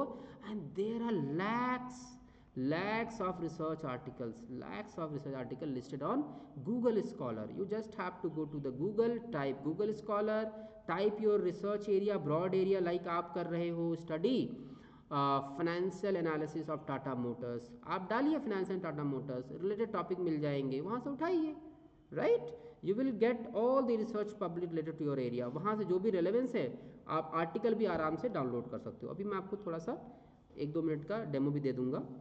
देन कवर पेज कैसा होना चाहिए, इस तरीके से। सबसे पहले होता है minor project report on, this is your title, like a comparative study of buying behaviour towards Hyundai and Tata Motors. ये एक एग्जाम्पल है, ठीक है, छोटा सा। अब you will write submitted in the partial fulfilment of the award of degree of BCom honours. You will write session, session क्या है, आप लिखोगे सेशन। और you can also write the date of submission also, ठीक है, date of submission. अभी मैं आपको एक फॉर्मेट दिखाता हूँ जो हमने प्रिपेयर कराया अपने बच्चों को, वो भी शेयर करूँगा। Then this here is the detail of your supervisor and guide, है ना, under the guidance of you will write the name and position, right, and here will be the detail of student written here, right, ये आप लिखेंगे इस तरीके से। अब ये डिक्लेरेशन आपका you will write as, right, कि आपने यहाँ पे एक तरीके से डिक्लेयर किया है that it is your original work and due acknowledgement has been made to all the text and material that you used, that आपने कोई कॉपी पेस्ट नहीं किया है, ये काम आपने स्वयं किया है। And you can also write the name of your supervisor, right, under the guidance of such and such professor, right, और ये आपका ही वर्क है। This is a declaration, is very important. आप सभी लोग ये लिख करके देते हो कि आपने ओरिजिनल काम किया है। When you are writing and giving you certificate कि आपने खुद आप ये काम किया, साइन करके दे रहे हो, तो you should prepare it, you know, with your dedication. क्यों कॉपी पेस्ट करना, right? And you have to write the approve by your name of supervisor and get it sign, ठीक है। Then the certificate by the supervisor. This certificate will be issued by your supervisor that this is certified that minor project and title, whatever the title it is, which is submitted by name of student, class and all in the partial fulfillment of the requirement of the award of BCom degree, your school and college name, college and university name, is accord of the candidate own work carried out by him under my supervision. अब ये certificate supervisor तब आपको देगा जब आप सही से काम करोगे। डेफिनेटली हम अपने बच्चों को भी यही कहते हैं कि हम कहते हैं you will be dropped in the year, आप बिल्कुल आप फेल हो जाओगे अगर आप सही से काम नहीं करोगे, क्योंकि we are not going to sign this certificate, हम ये सर्टिफिकेट साइन करेंगे ही नहीं। क्यों नहीं साइन करेंगे? क्योंकि जब तक आप ओरिजिनल काम नहीं करोगे, उसमें प्लैगरिज्म है, कॉपी पेस्टेड है, हम साइन नहीं करेंगे, सर्टिफिकेट नहीं देंगे, तो आप वाइवा में नहीं बैठ पाओगे, your file will be incomplete. तो इसीलिए सुपरवाइज़र का रोल बहुत अहम हो जाता है। तो आप कहीं पे भी आपको ज़रूरत पड़े, you go and ask supervisor, get it corrected, help लीजिए, गेट इट चेक्ड, हर एक चैप्टर को चेक कराओ and your report will be very very fine. Keep your supervisor, जो भी प्रोफेसर है, उनको कॉन्फिडेंस में रखो। अब पता चला तुम क्लास से नहीं आ रहे हो, 2 महीने से गायब हो, अचानक तुम प्रकट हो गए ईद के चाँद की तरह कि मैम कल वाइवा है, आज मेरा सबमिट कर लीजिए। अब मैम कैसे सबमिट कर लेंगी? ना उसके प्रोसेस को मैम ने देखा, ना आपने डिस्कस किया, ना उसकी ओरिजिनलिटी मैम को पता है। How she will sign the certificate? आप स्वयं बताओ मुझे, सभी बच्चे मुझे बताओ, करेंगे क्या ऐसा? नहीं करेंगे। सो you should respect your professor ना, हमारी भी मजबूरी है। अब वो रिपोर्ट कहीं प्लगरिज्म में गई, कॉपी पेस्ट निकल गई, बाहर से कोई प्रोफेसर आया, तो बताओ, सिंपल मैं वर्ड यूज़ करूँ, बेइज्जती किसकी हुई? हमारे इंस्टीट्यूशन की, हमारी स्वयं की। आप तो चले जाओगे रिपोर्ट रख करके, डांट खा करके। तो ऐसा नहीं करना है, ठीक है। तो अब आप लोग काम करोगे अपने प्रोफेसर्स के रिस्पेक्ट के लिए भी, आपके इंस्टीट्यूशन के रिस्पेक्ट के लिए भी। बहुत आसान है, देखो कितना आसान है। और अभी मैं आपको फॉर्मेट भी दे दूंगा। इतने अच्छे प्रोफेसर आपके पास, वेल क्वालिफाइड, हेल्प लो और खुद बनाओ। चलो, अब इसके बाद है एक्नॉलेजमेंट। एक्नॉलेजमेंट में you give credit to your departmental head, your guide, your principal and all those who help you in preparation of your research project. अपने माता पिता का भी नाम इसमें डाल दीजिए। Write the name of your friend जिन्होंने आपकी हेल्प की है। लाइक लास्ट लाइन पढ़ो, I am also thankful to my family friend for constantly motivating me to complete the project and providing me an environment which enhance my knowledge. अब बताओ, mummy तुम्हारी tiffin pack करके नहीं देती, mummy तुम्हें तैयार करके कॉलेज नहीं भेजती, तो क्या बना पाती रिपोर्ट? आप पढ़ पाते नहीं ना। सो मदर फादर का तो है कंट्रीब्यूशन, फैमिली फ्रेंड्स का भी है, because they motivate you to move on, पढ़ो, आगे बढ़ो, right. So you should give credit, right. तो ये एक्नॉलेजमेंट इसीलिए होता है बच्चे, ठीक है। Okay, so I think this is being completed. अब मैं चल रहा हूँ, we are at the end of our discussion. तो अब हम चलते हैं सीधे, आपको फॉर्मेट दिखाते हैं कि सर वो कौन सा फॉर्मेट है जिसको हमें फॉलो करना है। इसके बाद 5 मिनट आपके क्वेश्चन क्वेरी को ले लेंगे and then we will be closing this session, right. Okay, जो हमने यहाँ, this is the format.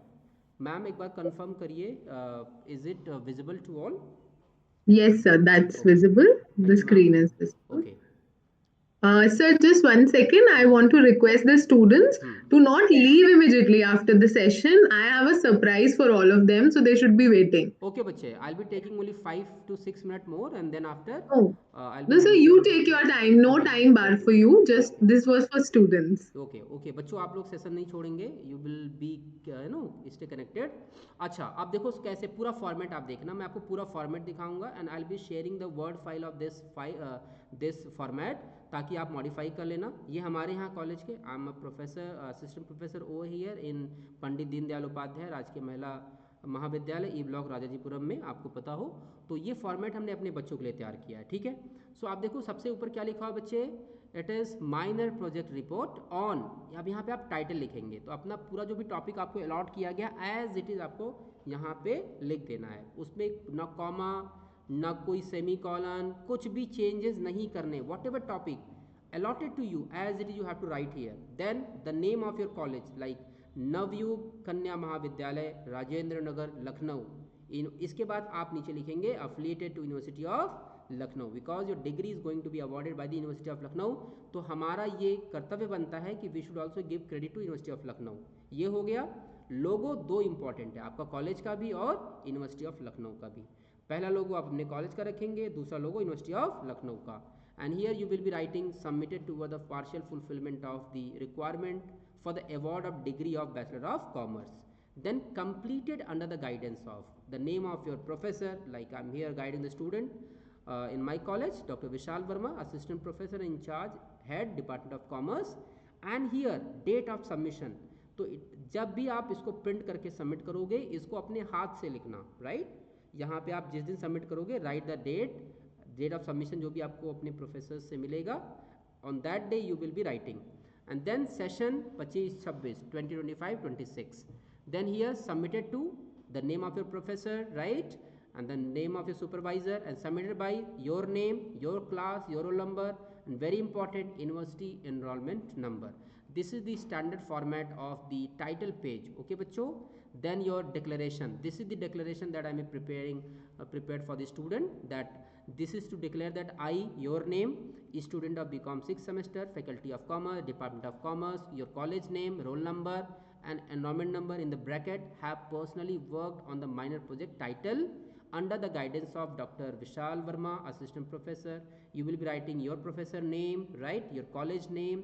The data mentioned in this report were obtained during the genuine work done and collected by me. Data obtained from other sources have been duly acknowledged. उनको आपने proper acknowledge किया है उनको proper आपने reference में डाला हुआ है the result embodied in this project जो भी आपने फाइंडिंग निकाली है has not been submitted in any other university और institution for the award of any degree this is the certificate you are giving that declaration आप दे रहे हो you will be signing it आप यहाँ पे प्रॉपर बता रहे हो कि आपने कहीं से कोई कॉपी पेस्ट नहीं किया है सो कीप इट इन माइंड कि आप जब साइन करोगे तो ये ऐसा होना भी चाहिए date and place you will be writing at the time of submission then your acknowledgement like here I'm the only professor here in the department of commerce so student will write I will you can change it as per requirement acknowledgement में आप जितने लोग चाहें आप उनका नाम डाल सकते हैं like my principal professor Dr. Susma Devi ma'am is here so our student will definitely give acknowledgement and credit for his constant support and guidance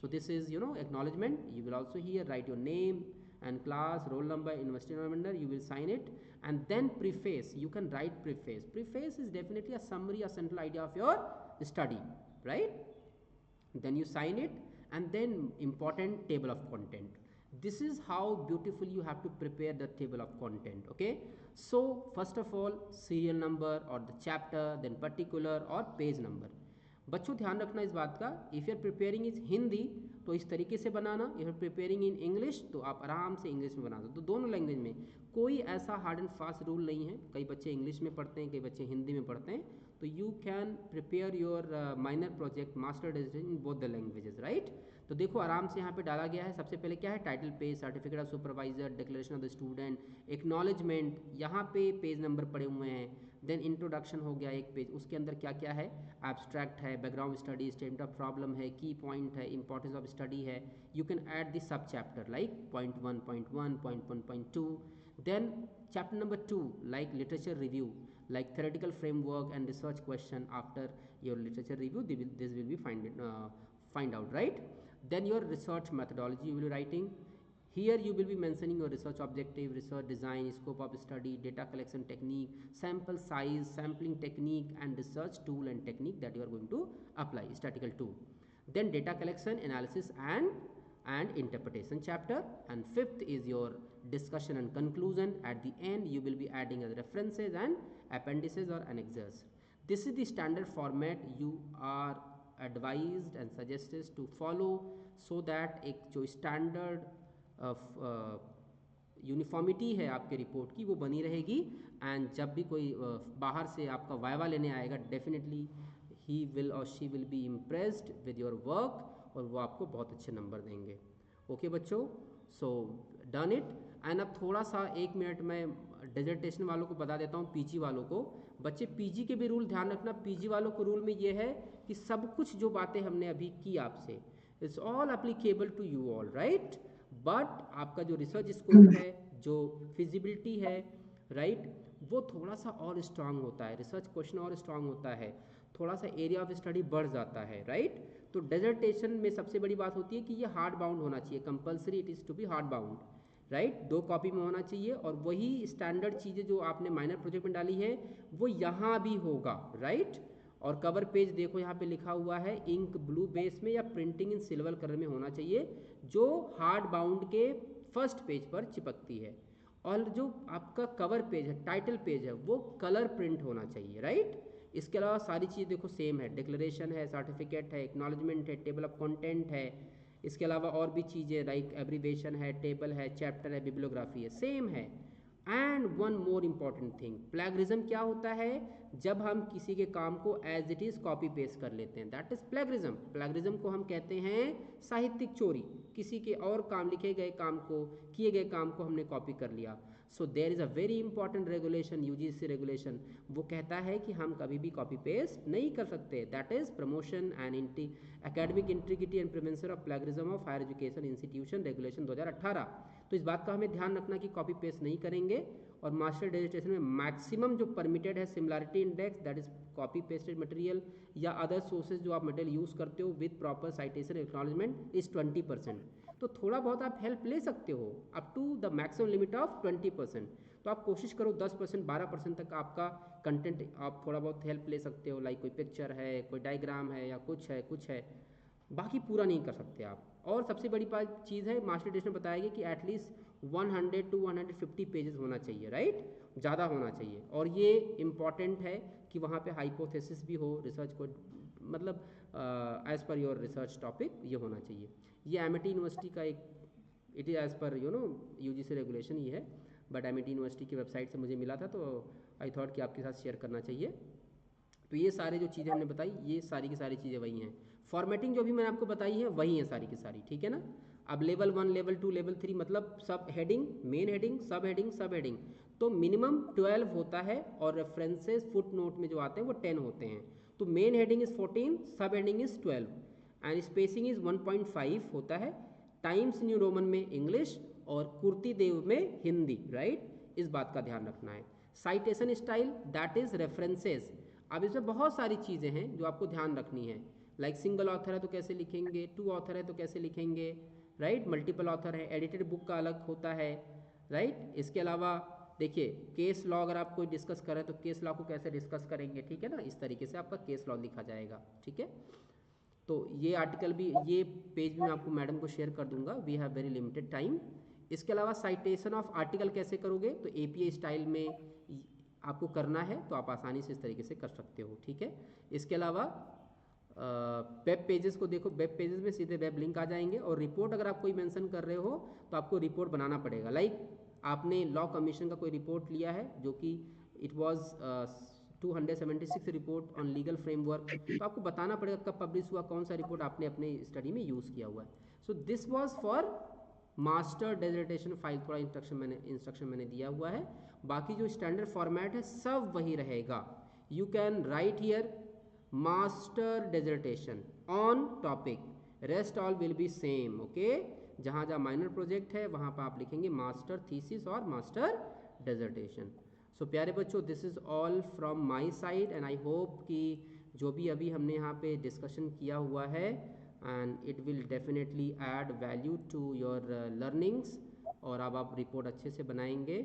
बाकी जो चीज़ें हैं I will definitely share with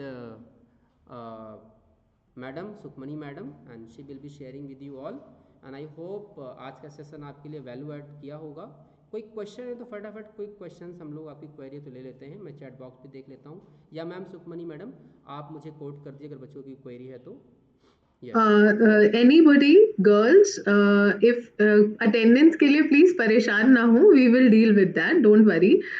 Girls, now the session is open since sir has already done with the workshop and he is properly, इतनी सरल भाषा में sir ने आपको basic चीजें बताई।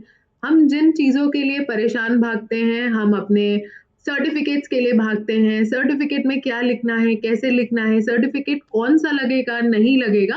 आई एम श्योर हमने ये सारे चैलेंजेस अपने इंटर्नशिप के टाइम पे फेस किए हैं। So I hope this time we are more clear. हमारे को एक प्रॉपर गाइडलाइंस मिली है, सर ने जैसा बोला भी है कि वो हमें शेयर करेंगे वो document. We are going to give you the entire format.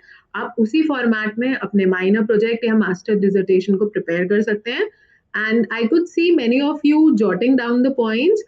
मैं रिक्वेस्ट करूंगी अपने स्टूडेंट से कि बच्चों आप लोग अगर कुछ देर के लिए कैमरा टर्न ऑन करें so that we can take maximum pictures as possible. We can like click the pictures of the workshop and at the same time कुछ बच्चे जो जिनको डाउट है, जिन्हें ऐसा लगता है कि उन्हें कुछ कंफ्यूजन है या उन्हें कुछ क्वेश्चंस आ रहे हैं दिमाग में सर ने जो भी बताया है, एनीथिंग बीट एनीथिंग, आप प्लीज बिना हेजिटेट किए पूछिए वो questions and feel free to ask. We have a 5-minute session where your questions will be addressed by sir.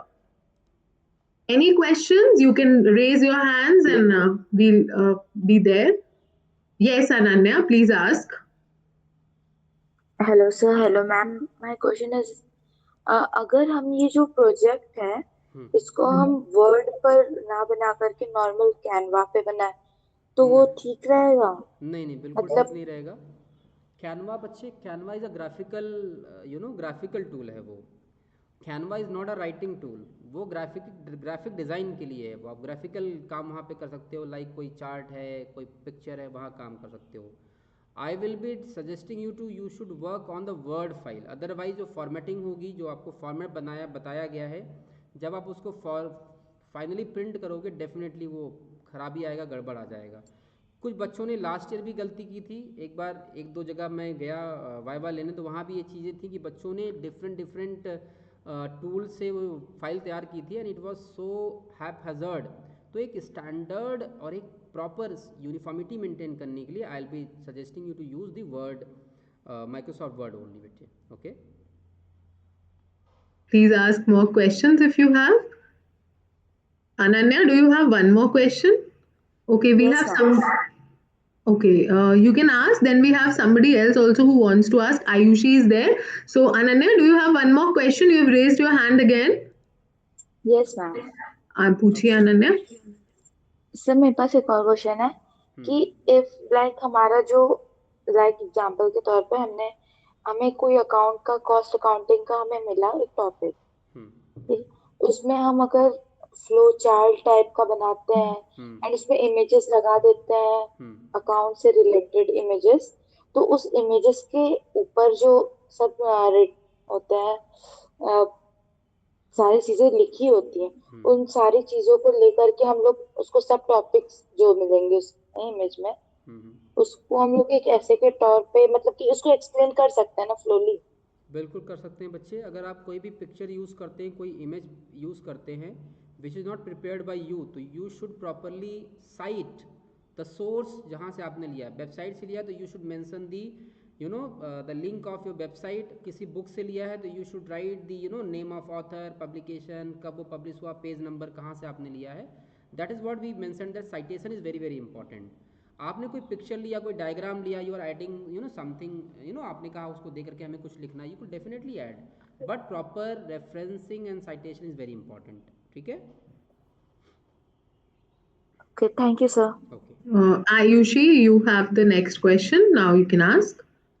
Ayushi, if possible, please turn on your camera.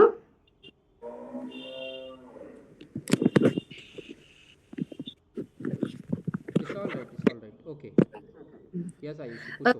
तब मुझे पूछना था like अगर हम लोग रिसर्च कर रहे हैं हम्म कोई में स्टेटमेंट हमें अच्छी लगी जो इम्पोर्टेंट है तो हम लोग वही सेम स्टेटमेंट कॉपी कर सकते हैं कि हमें उसे अपने वर्ड्स में लिखना होगा? बिल्कुल नहीं कर सकते, और कर भी सकते हैं। So there are two Hmm. Speeches, direct speech और indirect speech. If it is in format of quotation, right, understand, if it is in a format of quotation, तो you can use as it is quotation. अब आपने सिर्फ quotation use किया, जो quotation जिसने दिया था उसको आपने गायब कर दिया. तो if Mahatma Gandhi ji is saying something, तो you should also add Mahatma Gandhi says as, then write your quotation, right? समझ में आया? अब like you Yes. want to explain that quotation, then also you have to give credit. So like you are explaining something related to that quotation, you should add in bracket, right, the name of author and the year in which that quotation comes, right, जहाँ से लिया है. तो एक छोटा सा bracket में उनका नाम और ईयर या सिर्फ नेम, लाइक अरुणिमा मैडम ने कुछ आपको बताया, like quotation specially given by Arunima ma'am, तो you should you can write the same thing, right?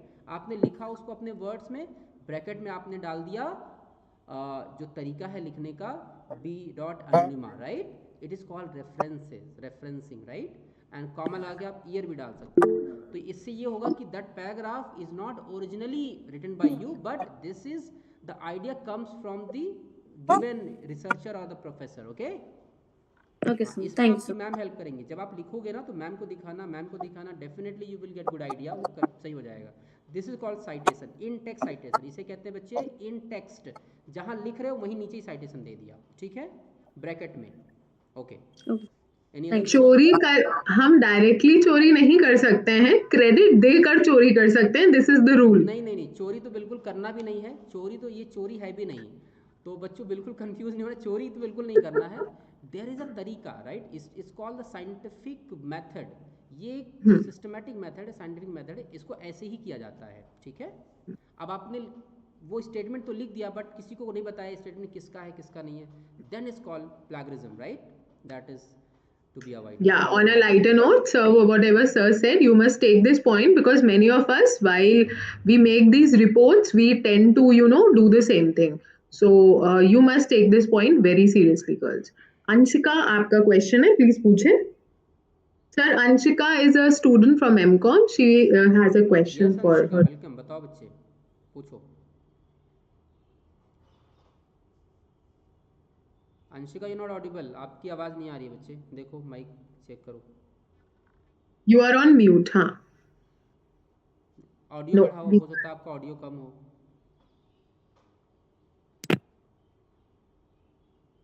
No. नहीं. No, Anshika, you are not audible.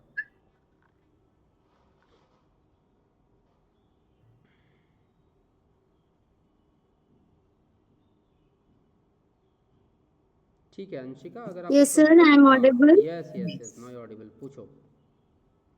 Good evening, sir. Good evening, ma'am. Ma'am, sir, that I have two sources for collecting information. So we can choose primary data or secondary data, or we can choose both. Yes, you can use both. You can use everything in your minor project. Okay. If Okay, sir. there is requirement of primary data, you can collect primary data. If there is requirement of secondary support of data, you can add secondary data. So there is no Okay. Cut point कि आपको अगर आप primary पे करो सिर्फ primary. No, कोई भी research single primary पे होता ही नहीं है. ऐसा कोई रिसर्च ही नहीं बना कि वो सिर्फ प्राइमरी पे हो. दुनिया में ऐसी कोई रिसर्च नहीं है. नोट इट डाउन, ठीक है. तो that means Thank you, sir. Data source में भी प्राइमरी और सेकेंडरी, बट जो रिसर्च होते हैं हमेशा उसमें सेकेंडरी का रोल रहता ही रहता है. We are writing the literature review, it is secondary source of data. Okay, sir. सब सीधी सी बात है. Okay, all the best. Next. Do we have any more questions now? इसके अलावा भी क्वेश्चंस होंगे तो you can give it to Sukhmani madam, वो खुद भी आंसर कर सकती हैं. इफ पॉसिबल तो डेफिनेटली हम उसको भी एड्रेस कर सकते हैं. आप हाँ. Sir, I think we are done with the questions. Yes. Before we ask my head ma'am to give a official vote of thanks. Before that, I just want to tell my students कि sir हमारे साथ जुड़े हुए हैं और sir बहुत खूबसूरत लिखते भी हैं और सर बहुत खूबसूरत मोटिवेट भी करते हैं बहुत खूबसूरत तरीके से। ये आपको किसने तो बताया मैडम? सर क्या? मैं कह रहा हूँ ये आपको किसने बताया कि मैं लिखता भी हूँ? हाँ सर, ये हमें बताया है किसी ने आपके बारे में। Thank you ma'am. तो सर बहुत अच्छे से बहुत प्यारी लाइनें लिखते हैं अपने बच्चों को मोटिवेट करने के लिए। तो सर इससे पहले कि we officially take off from this workshop, surprise हमारे स्टूडेंट्स के लिए है कि वो आपकी 2 लाइनें सुनेंगे। वो वाली लाइंस जो आप बच्चों के लिए कहते हैं कि खुद को पढ़ो, खुद को सुनो। बस हम आपको बहुत Yes, बड़ा yes. नहीं बोलेंगे, हम सिर्फ आपको 2 लाइन बोलेंगे, एंड आई एम श्योर ये 2 लाइनें हमारे बच्चों के दिल को छुएंगी और ये मोटिवेट जरूर होंगे। Definitely we are very short of time, but हाँ 2 लाइन आपको सुनाता हूँ बच्चों। जब कभी आपको लगे कि आप हार रहे हो, कमज़ोर पड़ रहे हो, तो 2 लाइनें हमेशा याद रखना कि कारवां रोको नहीं निर्माण का, है प्रगति की साधना तो साथ दो, धूल होने के लिए टकरा रहे जो, उन पर्वतों को कह दो रास्ता छोड़े, चल पड़े हैं जो चरण विश्वास के, अब उन्हें वे मोड़ने की चाह छोड़े, तब पराजित कब हुआ इंसान का, है विजय की चाहना तो साथ दो, कारवां रोको नहीं निर्माण का, है प्रगति की साधना तो साथ दो। तो आप सभी को डेडिकेटेड है और आप सभी को ढेर सारी शुभकामनाएं बच्चों। खूब आगे बढ़ो, खूब प्यार से आगे बढ़ो, और हम सभी का अस्तित्व भी आप हैं तो हम लोग हैं भाई। अगर आप आगे बढ़ेंगे तो हमें बड़ी खुशी होगी।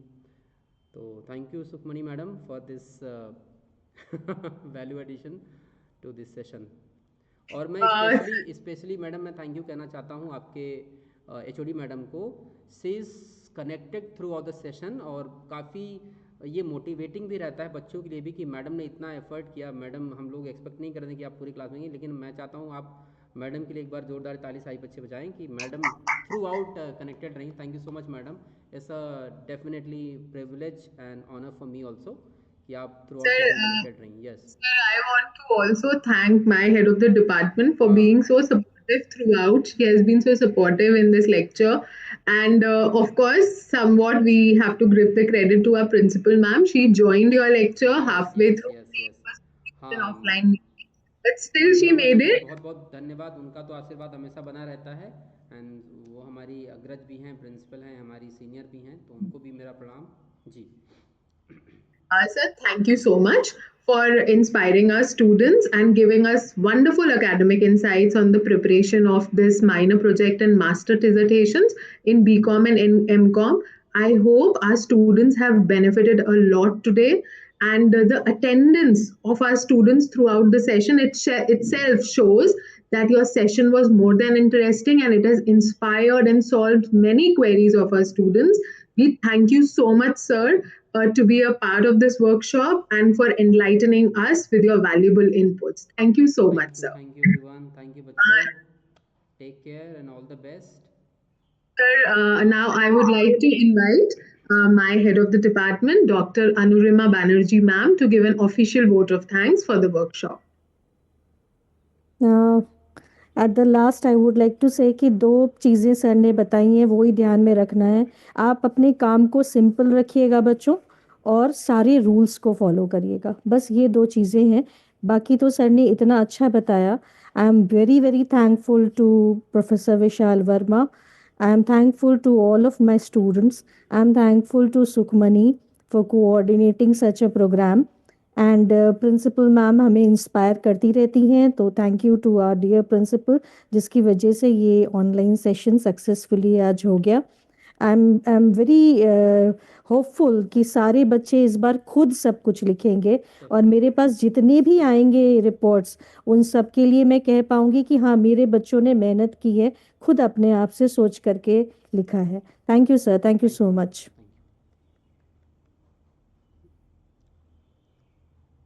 On this platform today, again, ma'am, we can have 2 rules for our students.